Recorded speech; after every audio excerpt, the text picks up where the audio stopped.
Ma famille a loué ma maison de plage dans mon dos. J'ai attendu qu'il y organise un mariage de 100 invités pour changer les serrures. Une semaine avant, ma mère m'appelle, on pourrait se faire arrêter, point. Je m'appelle Mathilde et j'ai 32 ans. Je travaille comme responsable du service client dans une entreprise de technologie et je m'en sors plutôt bien. Le salaire est bon et j'ai réussi à économiser suffisamment d'argent au fil des ans pour m'offrir de belles choses. Il y a 2 ans, j'ai pris ce que je pensais être la meilleure décision de ma vie. J'ai acheté une maison sur la côte. La maison se trouve dans un endroit incroyable, juste au bord de l'eau, sur la côte d'Argent. On peut voir l'océan depuis les fenêtres du salon. Et il y a cette petite terrasse où l'on peut s'asseoir le matin avec son café et regarder les vagues.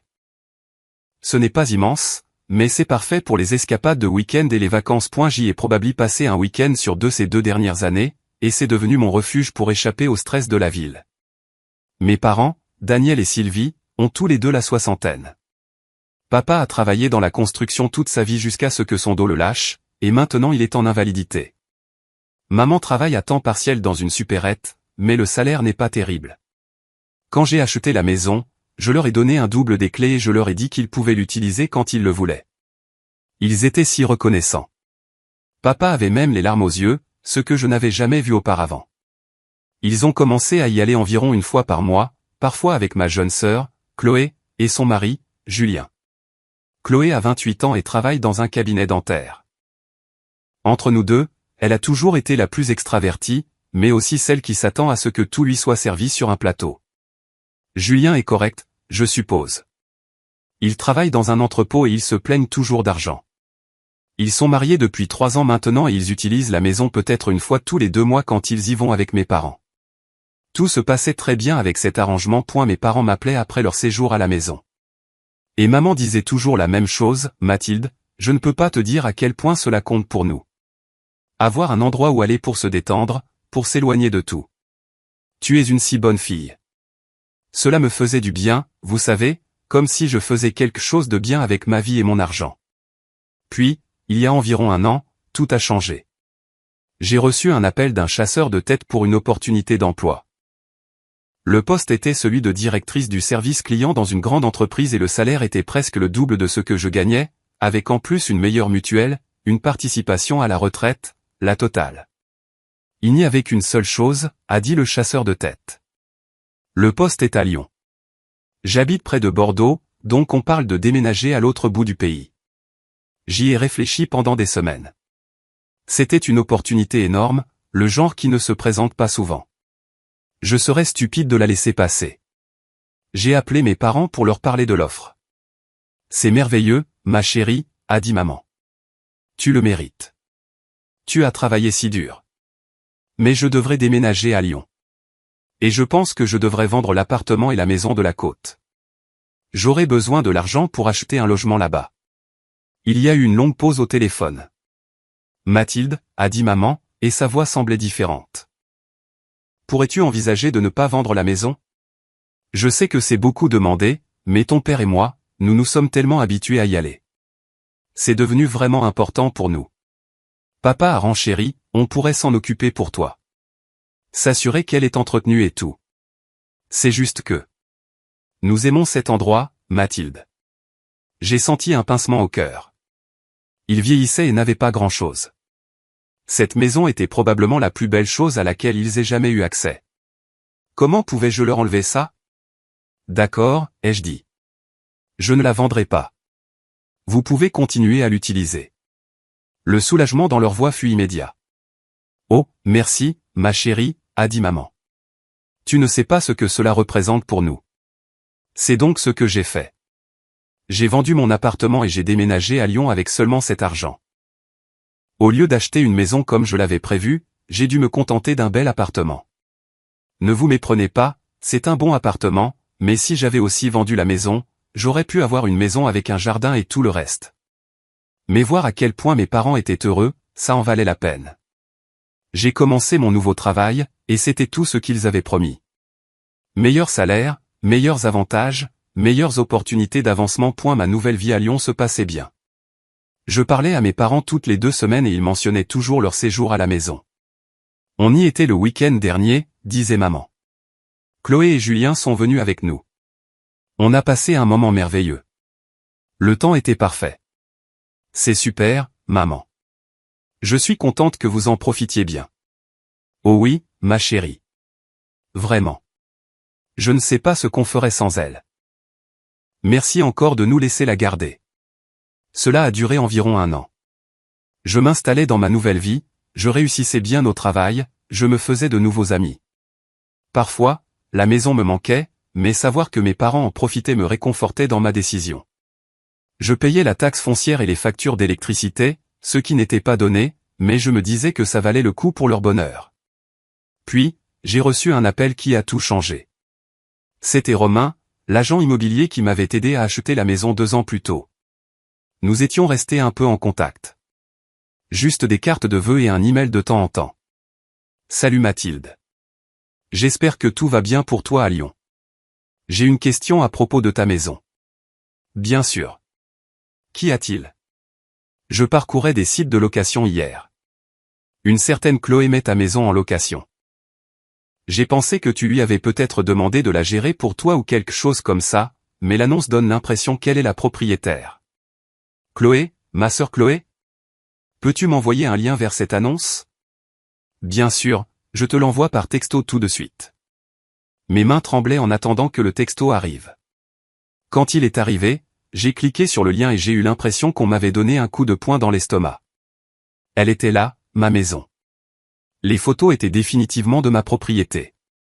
Je reconnaissais chaque pièce, chaque meuble que j'avais acheté. Et juste en haut de l'annonce, il y avait le numéro de téléphone de Chloé. L'annonce disait que la maison était disponible pour des locations de week-end, des séjours de vacances et des événements spéciaux. Le tarif était de 300 € par nuit pour les séjours normaux et plus élevé pour les jours fériés et les événements. Les avis m'ont retourné l'estomac. Il y en avait des dizaines, datant d'au moins 6 mois, peut-être plus. Nous avons passé un week-end incroyable ici. Chloé a été très réactive et serviable. La maison est exactement comme sur les photos et l'accès à la plage est incroyable. Nous réservons déjà notre prochain séjour. Manon et nous avons passé la semaine de Noël ici et c'était magique. Se réveiller avec la vue sur l'océan chaque matin était un rêve. Chloé a été super et très arrangeante. 5 étoiles. Sophie, elle, la semaine de Noël. Ma famille m'avait dit qu'ils avaient passé Noël à la maison, mais ils n'avaient pas mentionné qu'ils l'avaient loué à des étrangers pour les fêtes. J'ai continué à faire défiler les avis, de plus en plus en colère à chaque fois. Super endroit pour un séminaire d'entreprise. Wi-Fi rapide, beaucoup d'espace pour les réunions, et l'accès à la plage était parfait pour les promenades du soir. Chloé a été professionnelle et facile à contacter tout au long du processus de réservation. Solution Techart. Mais l'avis qui m'a vraiment touché était celui-ci, nous rêvons déjà de célébrer notre mariage ici. Chloé a mentionné que la propriété est disponible pour des événements et des occasions spéciales. Le cadre serait absolument parfait pour une cérémonie en plein air. Hâte de discuter des détails avec elle. Camille et Hugo. Je suis restée assise là, à regarder l'écran de mon ordinateur portable, en essayant de comprendre ce que je voyais. Ma sœur gagnait de l'argent avec ma propriété. Mes parents étaient au courant. Ils me mentaient tous à chaque fois que nous parlions au téléphone. J'ai pris mon téléphone et j'ai appelé ma mère. Je devais tester ça d'une manière ou d'une autre. Voir si elle me dirait la vérité. Salut, ma chérie. Comment ça va à Lyon? Bien, maman. Dis, je pensais prendre des vacances la semaine prochaine. Peut-être rentrer et rester à la maison quelques jours. Ça fait si longtemps que je n'y suis pas allé. Il y a eu un silence à l'autre bout du fil. Puis des bruits de remue-ménage. Oh, eh bien, ce serait bien. Mais Chloé et Julien y sont. Ils avaient besoin d'une petite escapade.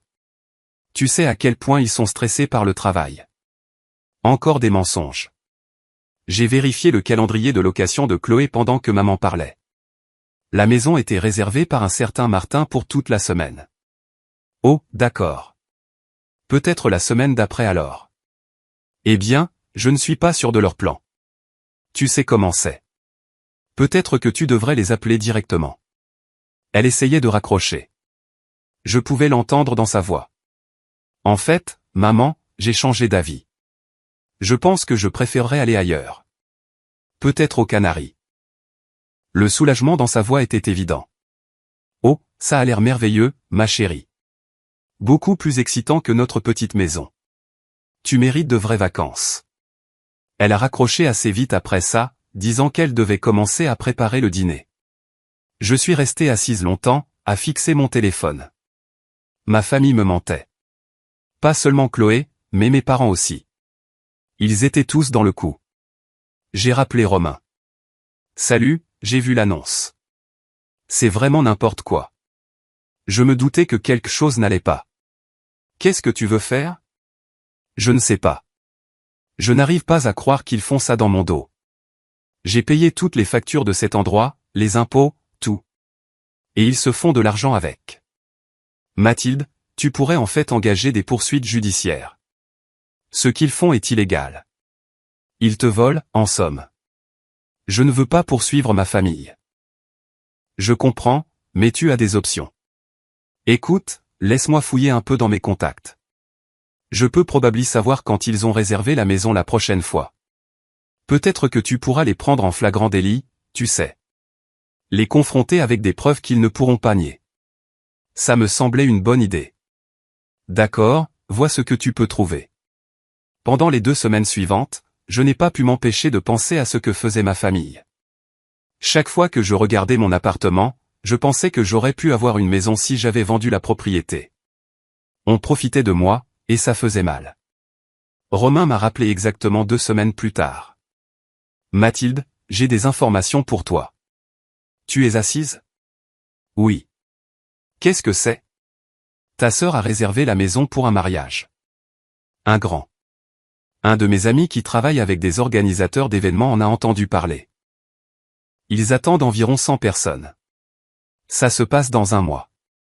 Ils facturent une somme considérable pour ça. On parle de milliers d'euros. J'ai senti une colère froide s'installer dans ma poitrine. Ils ne se contentaient pas de louer ma maison pour des escapades de week-end. Ils géraient une véritable entreprise à partir de là. Romain, j'ai besoin que tu me rendes un service. Peux-tu me trouver des locataires? Des gens qui veulent louer la maison à long terme. Je veux qu'ils y vivent avant que ce mariage ait lieu. Je peux faire ça. Donne-moi 1 semaine ou 2. Bien. Et Romain, ne parle de ça à personne. Pas encore. 2 semaines plus tard, Romain a appelé avec de bonnes nouvelles. Je t'ai trouvé un couple. Ils sont tous les 2 freelance, ils travaillent en ligne et veulent louer une maison sur la côte pour 6 mois. Ils sont prêts à payer un bon prix pour le bon endroit. Parfait. Je vais prendre l'avion pour les rencontrer moi-même. J'ai utilisé mes jours de vacances et j'ai réservé un vol pour Bordeaux. Je n'y étais pas retourné depuis mon déménagement à Lyon, et je n'avais dit à personne que je venais. Ça allait être intéressant. Et la première chose que j'ai faite en arrivant en ville a été de conduire directement à la maison. J'avais mes clés d'origine, mais je voulais m'assurer que rien n'avait changé. Quand je me suis garé dans l'allée, la maison avait l'air exactement la même. Ma maison, dont j'étais propriétaire, pour laquelle j'avais payé pendant que ma famille se faisait de l'argent avec. J'ai appelé un serrurier et j'ai fait changer toutes les serrures le jour même. Ensuite, j'ai rencontré Romain et les locataires potentiels, un couple nommé Léo et Clara. Ils semblaient gentils et comprenaient que la situation était compliquée. Romain a expliqué que votre famille pourrait ne pas être contente des nouveaux locataires, a dit Clara. Ça ne nous dérange pas. Nous aimons vraiment la maison et l'emplacement, et nous ne nous laissons pas facilement intimider. Bien, parce que ça pourrait mal tourner. Ils ont signé le contrat de location cet après-midi-là. 6 mois payés d'avance. Je leur ai donné mes coordonnées et celles de Romain et leur ai dit d'appeler en cas de problème. Puis je suis reparti à Lyon et j'ai attendu. 2 jours après mon retour à Lyon, mon téléphone a commencé à sonner sans arrêt. D'abord Chloé, puis papa, puis maman. J'ai laissé chaque appel aller sur la messagerie vocale. Dans l'après-midi, les textos ont commencé à arriver. Chloé, Mathilde, qu'est-ce qui se passe, bon sang? Nos clés ne fonctionnent pas à la maison. Papa, Mathilde, il faut qu'on parle. Il y a des étrangers qui vivent dans ta maison. Maman, ma chérie, s'il te plaît, rappelle-nous. Nous sommes allés à la maison pour la nettoyer avant l'arrivée de nos invités et il y a un couple qui dit qu'ils y vivent maintenant. S'il te plaît, appelle. J'ai mis mon téléphone en silencieux et j'ai continué ma journée. Laisse-les mariner. Laisse-les se demander ce qui se passait. Les messages ont continué à arriver toute la journée. Chloé, je sais que tu reçois ces messages. Ces gens ont dit qu'ils avaient un bail. Un bail. Mathilde, qu'est-ce que tu as fait? Maman, Mathilde, c'est sérieux. Nous avons des engagements à honorer. S'il te plaît, rappelle-nous immédiatement. J'ai attendu presque minuit pour finalement répondre quand maman a appelé. Mathilde, Dieu merci. Que se passe-t-il? Qui sont ces gens dans ta maison? Sa voix était tremblante, presque paniquée. Ce sont mes locataires, maman. J'ai loué ma maison. Quoi? Mais nous utilisons cette maison. Tu as dit que nous pouvions l'utiliser. Oui, j'ai dit que vous pouviez l'utiliser. Je n'ai pas dit que vous pouviez vous faire de l'argent avec. Il y a eu un silence à l'autre bout du fil. Je ne sais pas de quoi tu parles. Maman, arrête tes sottises. Je suis au courant de l'affaire de location de Chloé. J'ai vu le site web, les avis, tout. Je sais que vous me mentez tous depuis des mois. Encore le silence. Puis j'ai entendu sa respiration devenir plus lourde. Mathilde, on peut t'expliquer. Oh, j'en suis sûr. Mais d'abord, laisse-moi te poser une question. Aviez-vous l'intention de me parler du mariage? Quel mariage? Le mariage pour 100 personnes que Chloé a réservé dans ma maison. Celui qui est censé avoir lieu dans 5 jours. Je l'ai entendu parler à quelqu'un en arrière-plan. Probablement papa. Mathilde, écoute. On avait besoin de se faire un peu d'argent en plus. Tu t'en sors si bien avec ton nouveau travail et nous, on a du mal. On pensait que ça ne te dérangerait pas, que ça ne me dérangerait pas? Maman, j'ai payé les impôts sur cette maison, les charges, l'entretien, tout. Pendant que vous vous faisiez de l'argent avec. Et vous pensiez que ça ne me dérangerait pas? On allait te le dire, un jour. Quand? Après avoir gagné assez d'argent pour acheter votre propre maison. Elle est restée silencieuse un moment. Puis sa voix a changé. Est devenue plus dure. Mathilde, tu dois te débarrasser de ces locataires. Nous avons un mariage ce week-end. Nous avons reçu 3 000 € d'acompte. Et nous recevrons 2 000 € de plus quand le mariage aura lieu. 5 000 € pour un week-end. Ma maison. Et il gagnait 5 000 €. Eh bien, ça ressemble à votre problème, maman. Notre problème, Mathilde.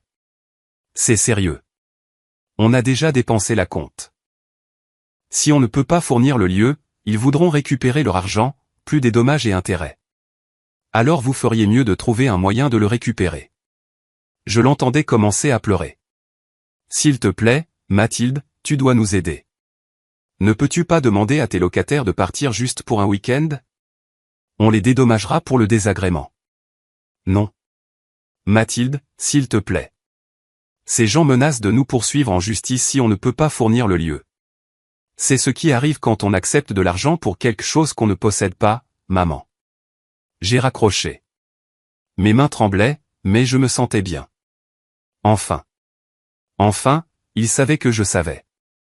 Le téléphone a continué de sonner. Chloé, papa, maman à nouveau. Je les ai tous ignorés. Puis les textos ont recommencé. Chloé, Mathilde, tu ruines nos vies. On a besoin de cet argent. Papa, ta mère est hors d'elle. Comment peux-tu nous faire ça? Chloé, le père de la mariée menace de nous poursuivre pour escroquerie. Escroquerie. Mathilde, tu vas nous faire arrêter? Maman, s'il te plaît. Ma chérie, on fera n'importe quoi. Aide-nous juste cette fois. J'ai éteint mon téléphone et je suis allé me coucher. Pour la première fois depuis des semaines, j'ai très bien dormi. Le lendemain matin, j'avais 17 appels manqués. J'ai écouté un message vocal de maman. Mathilde, c'est maman. Je t'en supplie. La famille de la mariée réclame son argent plus des frais d'annulation parce que c'est si proche de la date du mariage. Ils veulent 8 000 € au total. On n'a pas ce genre d'argent. S'il te plaît, tu dois nous aider. Tu es la seule qui puisse arranger ça. 8 000 €. Ils étaient dans de beaux draps. Une partie de moi avait pitié d'eux. Mais ensuite, je me suis souvenu de tous les mensonges, de tous les mois à payer des factures pour une maison avec laquelle ils gagnaient de l'argent. Toutes les fois où maman me remerciait de les laisser l'utiliser pendant qu'Emma en faisait la publicité en ligne. J'ai rappelé maman. Je ne te donnerai pas 8 000 €. Mathilde, s'il te plaît. On est désespérés. Ils vont nous poursuivre. Vous auriez dû y penser avant de commencer à accepter de l'argent pour quelque chose que vous ne pouviez pas garantir. On pensait qu'on pouvait le garantir. Ça fonctionnait bien depuis des mois. Parce que je n'étais pas au courant. Mais maintenant je le suis. Alors c'est une punition. Tu nous punis. Je protège ma propriété, maman. C'est tout. Ton père pourrait perdre la maison. On devra contracter un prêt qu'on ne peut pas se permettre. Ça m'a touché une seconde. Mais ensuite, je me suis souvenu que c'était leur choix. Ils ont choisi de me mentir. Ils ont choisi de prendre de l'argent qu'ils ne pouvaient pas rembourser. Ce n'est pas ma faute, maman. Tu es notre fille. Et vous êtes censés être mes parents. Des parents qui ne mentent pas à leurs enfants. J'ai raccroché et bloqué tous leurs numéros de téléphone. J'en avais fini avec cette conversation. Une semaine plus tard, ma tante m'a appelé. Patricia, la sœur de maman. Mathilde, j'ai entendu ce qui s'est passé avec tes parents et la maison. Ils ont dit que tu les avais mis dans le pétrin et que tu leur avais coûté 8 000 €. J'ai raconté toute l'histoire à Patricia. Quand j'ai eu fini, elle est restée silencieuse un long moment. Je n'avais aucune idée qu'ils faisaient ça. Mathilde, je suis tellement désolé. Ta mère a fait croire que tu avais simplement décidé d'être cruel avec eux sans raison. Ils me mentent depuis des mois, Patricia. Ils gagnent de l'argent avec ma maison pendant que je paie toutes les factures. C'est terrible. Je n'arrive pas à croire qu'ils t'aient fait ça. Ça faisait du bien que quelqu'un comprenne mon point de vue. Quelques jours après avoir parlé à Patricia, j'ai reçu un appel d'un numéro inconnu. J'ai failli ne pas répondre, mais quelque chose m'a poussé à décrocher. Mathilde? C'était maman, et elle pleurait. On a des ennuis. De vrais ennuis. On a dû dire aux mariés qu'on ne pouvait pas fournir le lieu. On a dû retirer 8 000 € de la carte de crédit. Le taux d'intérêt est de 24%. On n'arrivera jamais à rembourser ça. Elle sanglotait maintenant. On va tout perdre. La maison, la voiture, tout. S'il te plaît, tu dois nous aider. Tu es notre fille. Je suis votre fille, à qui vous avez menti pendant des mois. On a eu tort. On sait qu'on a eu tort. Mais s'il te plaît, on t'en supplie. 8 000 €, ce n'est rien pour toi avec ton nouveau travail. Rien pour moi? J'ai travaillé dur pour chaque euro que j'ai gagné. Ce n'est pas rien pour moi, maman. Et même si ça l'était, pourquoi devrais-je payer pour vos erreurs? Parce que nous sommes une famille. Une famille ne se ment pas, maman. Une famille ne se vole pas. Elle n'a pas répondu. Maman, je vous ai donné quelque chose de très précieux. L'usage gratuit d'une maison sur la côte. Sais-tu ce que ça vaut? Des milliers d'euros par an en frais de vacances. Et au lieu d'être reconnaissant, vous avez décidé d'être cupide. On avait besoin d'argent. Alors vous auriez dû me le demander. Si vous aviez besoin d'argent, vous auriez pu m'en parler au lieu d'agir dans mon dos. Aurais-tu dit oui? Ça m'a arrêté une seconde. Les aurais-je laissé louer ma maison s'ils l'avaient demandé? Je ne sais pas. Mais au moins, vous auriez été honnête à ce sujet. S'il te plaît, Mathilde. On est désolé. On ne refera plus jamais quelque chose comme ça.